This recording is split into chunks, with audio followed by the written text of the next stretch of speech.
जय हिंद, स्वागत है आपका लाइव टाइम में। मैं हूं आपके साथ संजय यादव। खबर संभल से आई है। होली का त्यौहार बेहद नजदीक है। ऐसे में जितने भी हिंदू सनातनी हैं वो होली के त्यौहार का इंतजार कर रहे हैं। लेकिन आपको बता दें कि इस बार इत्तेफाक इस तरीके से, एक तो रोजा चल रहा है यानी रमजान के महीने चल रहे हैं, इसी दरमियान होली का त्यौहार भी है। और जिस दिन होली का त्यौहार है उसी दिन दरअसल जुम्मे की नमाज भी है, जुम्मे का दिन पड़ रहा है।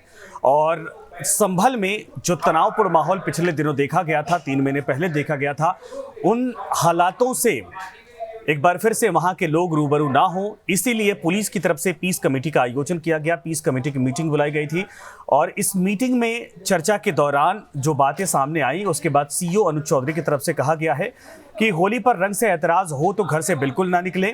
शांति बनाए रखने के लिए संभल में पीस कमेटी की मीटिंग बुलाई गई थी और होली के बाद जुम्मे की नमाज अदा करने की अपील की गई है। लेकिन हिंदू समुदाय से भी दरअसल अपील की गई है कि आप भी जिन लोगों को रंगों से ऐतराज है उनके ऊपर रंग बिल्कुल ना डालें और ये शांति व्यवस्था कायम करने के लिए जरूरी है। लेकिन जो उनकी बातों का लबो-लुआब निकाला जा रहा है कि एक चेतावनी के तौर पर भी उन्होंने कहा है कि मुस्लिम समुदाय के लिए जैसे ईद होता है, पूरे 1 साल इंतजार करते हैं, फिर ईद का त्यौहार आता है, रमजान के महीने चलते हैं, उसी तरीके से यानी 52 दिन होते हैं पूरे साल भर में जुम्मे की नमाज अदा करने को लेकर। लेकिन हिंदू समुदाय के पास, सनातनियों के पास सिर्फ 1 दिन होता है होली का त्यौहार मनाने के लिए। साल भर में 1 बार होली आती है। इसीलिए सबसे अनुरोध है कि जिस दिन होली का त्यौहार है रंग तो पड़ेंगे, जिनको रंगों से ऐतराज है वो समुदाय अपने घरों से ना निकले। मेरा सीधा साफ ये है, होली का दिन है, जुम्मा साल में 52 बार आता है, होली साल में 1 बार आती है। तो मुस्लिम समुदाय के लोगों को यदि किसी को लगता है भाई आपको होली के रंग से आपका धर्म भ्रष्ट हो जाएगा या जो भी है, तो वो उस दिन ना निकले। तो आप दोनों पक्षों के लिए, हिंदू मुस्लिम, आप एक दूसरे का सम्मान करें और अनावश्यक किसी पे यदि कोई निकल रहा है उस पर रंग न डालें।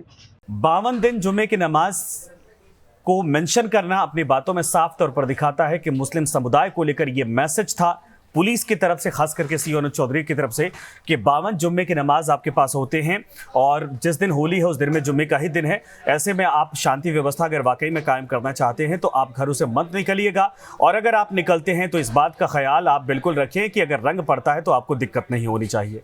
अब इसको दरअसल मीडिया में, सोशल मीडिया में एक चेतावनी के तौर पर दिया जा रहा है कि दबंग सीईओ की तरफ से इस तरीके से बयान दिया गया, चेतावनी दी गई है कि होली के त्यौहार के दिन अगर मुस्लिम घर से निकले तो उनके लिए परेशानी खड़ी हो सकती है। लेकिन उनकी तरफ से जो बातें कही गई हैं उसमें यही कहा गया है कि अगर रंगों से आपको दिक्कत है, चूंकि आपके धर्म के हिसाब से कि रंग दूसरा कोई लगा नहीं सकता है, हर रंग के अलावा दूसरे रंगों को आप लोग मानते नहीं हैं, ऐसे में अगर होली के दिन निकलेंगे तो इस बात का डर तो होगा भाई कि रंग कहीं से भी आ सकते हैं और किसी भी, कोई भी रंग आ सकता है, लाल, गुलाबी, हरा, नीला, कुछ भी हो सकता है। तो अगर आपको वाकई में रंगों से बचना है तो जुम्मे की नमाज आप घर पे अदा करिए, ये ज़्यादा बेहतर होगा। संभल वो ज़मीन है जहां भगवान कल्कि के अवतार को लेकर अभी से बहुत बातें आपने सुनी होंगी और कहा जा रहा है कि संभल की ही धरती पर भगवान कल्कि का अवतार होगा। बहुत सारे मंदिर के अवशेष वहां से निकाले जा रहे हैं, मस्जिदों के अंदर खुदाई की बात कही जा रही है, कुछ मंदिर पाए भी गए हैं। ये इलाका पूरी तरीके से सेंसिटिव बना हुआ है। ऐसे में संभल की कानून व्यवस्था किसी तरीके से बिगड़ ना जाए, इसीलिए सीईओ अनुज चौधरी की तरफ से कहा गया है कि अगर आपको होली के त्यौहार से आपत्ति है, होली के त्यौहार में रंगों से आपत्ति है, तो आप घरों से मत निकलिएगा। और जो लोग निकलेंगे वो इस बात का ख्याल रखें कि रंग आपके ऊपर पड़ सकते हैं। शांति व्यवस्था कायम करने के लिए हिंदू मुस्लिम समुदाय दोनों की जिम्मेदारी बनती है। हिंदू समुदाय की जिम्मेदारी ये है कि जिनको रंगों से दिक्कत है उनके ऊपर रंग ना फेंके, ये ज्यादा बेहतर होगा। लेकिन इससे भी अच्छा अगर एक तरह से समाधान निकाला जाए तो उस दिन मुस्लिम समुदाय घरों से निकले ही मत, घरों में अपना नमाज अदा करिए, किसने आपको रोका है। लेकिन घर से बाहर निकलेंगे अगर रंग पड़ जाते हैं, इस बात को लेकर अगर आप आपत्ति जताएंगे तो इसीलिए पुलिस की तरफ से पीस कमेटी की मीटिंग के बाद आपको पहले से ही इस बात को लेकर अलर्ट किया जाता है, सावधानी के तौर पर या चेतावनी के तौर पर, जो भी समझिए, कि अगर घरों से आप निकलेंगे तो आपके लिए ठीक नहीं होगा, आपके धर्म के हिसाब से जो आपकी मान्यता है।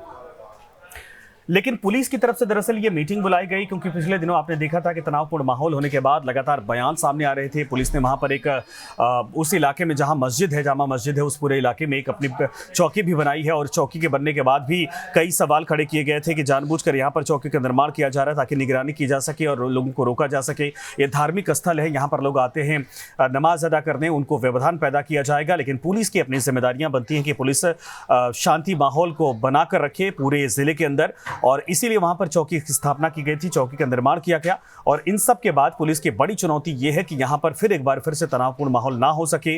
इसके पहले दंगों का इतिहास संभल में रहा है, वो स्थितियां दोबारा ना हो जाए। इसीलिए जब भी त्योहारों का सीजन आता है, त्योहारों का मौका आता है, तो वैसे भी प्रशासनिक अधिकारियों की तरफ से मीटिंग करके उसकी व्यवस्था को लेकर अरेंजमेंट करने की बात कही जाती है, नियम कानून बनाए जाते हैं और रास्ते तय किए जाते हैं, जुलूस वगैरह जो निकलते हैं। या फिर जब होली की बात है तो होली के वक्त में भी नमाज को लेकर कोई इस तरीके से नमाज और होली के त्यौहार को लेकर कोई व्यवधान पैदा ना हो जाए, इस बात का ख्याल रखना जरूरी है। पुलिस अपना काम कर रही है, जनता को अपना काम करना है। इसीलिए दोनों समुदाय से अपील की गई है कि आपके पास 52 साल भर में 52 जुमे की नमाज अदा करने का दिन होता है, मौका मिलता है। आप अपने तरीके से अपना त्यौहार मनाइए। रमज़ान का मौका है, ऐसे में इधर होली उधर रमज़ान, किसी तरीके से किसी को दिक्कत ना हो। आप अपने घरों में नमाज अदा करिए। होली का त्यौहार जिस तरीके से पारंपरिक तरीके से हम लोग मनाते आए हैं, उसी तरीके से मनाते रहेंगे। और दोनों समुदाय अगर समझदारी के साथ त्योहारों को सेलिब्रेट करेंगे तो कोई भी यहाँ पर दंगा फसाद या अव्यवस्था होने की स्थिति पैदा नहीं होगी। आपको क्या लगता है, पुलिस का ये पहल कैसे लग रही है? पुलिस की तरफ से जो कहा गया है, सीओ अनुज चौधरी की तरफ से जो कहा गया है, आपको ये पुलिस का एक तरह से कहा जाए कि जो सावधानी भरा जो बयान था वो कैसा लगा? आप ज़रूर बताइएगा, कमेंट करिएगा और बने रहिए लाइव टाइम के साथ। धन्यवाद।